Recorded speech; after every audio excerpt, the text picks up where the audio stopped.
Dance practice ചെയ്യാൻ വരുന്നില്ലേ സ്നേഹ? എടാ ഡാൻസിന് പ്രാവശ്യം നമ്മൾ ഏത് സോങ്ങാ സെലക്ട് ചെയ്യുന്നേ? എടാ ഇത് ഡ്യുവറ്റാ, ഞങ്ങൾ രണ്ടുപേരും മാത്രമേ കളിക്കുന്നുള്ളൂ. ഡ്യുവറ്റ് ആയിരുന്നോ? ഓക്കേടാ. എവിടെ പോവാടാ? എടി ഇന്നല്ലേ സ്നേഹയുടെ കസിൻ്റെ ബർത്ത്ഡേ പാർട്ടി. എന്നെ വിളിക്കാൻ അവൾ മറന്നുപോയി കാണുമായിരിക്കും അല്ലേ?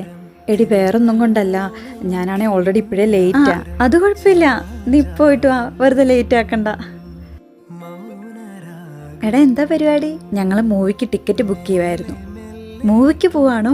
ഞാൻ ഇപ്പം റെഡിയാകാവേ. എടി ആകെ 2 ടിക്കറ്റ് കൂടെ ബാക്കി ഉണ്ടായിരുന്നുള്ളൂ, അതുകൊണ്ട് ഞങ്ങൾ പോകാമെന്ന് വിചാരിച്ചു.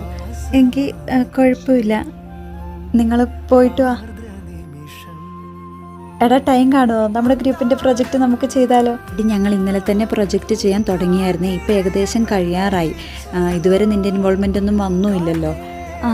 കുഴപ്പമില്ല, ഞാൻ വേറെ ചെയ്തോളാം. എടി മെൻഷൻ ചെയ്തിട്ടുണ്ടേ. എടാ എനിക്ക് മെൻഷൻ വന്നില്ലായിരുന്നു, എന്നെ മെൻഷൻ ചെയ്യാൻ മറന്നോ? അല്ലടി നമ്മൾ 3 പേരും എടുത്ത ഫോട്ടോയിൽ ഞങ്ങളുടെ 2 പേരുടെയും മുഖം ക്ലിയർ അല്ല, അതുകൊണ്ട് ഞങ്ങൾ 2 പേരും കൂടെ എടുത്ത വേറൊരു ഫോട്ടോയാണ് സ്റ്റോറി ഇട്ടത്.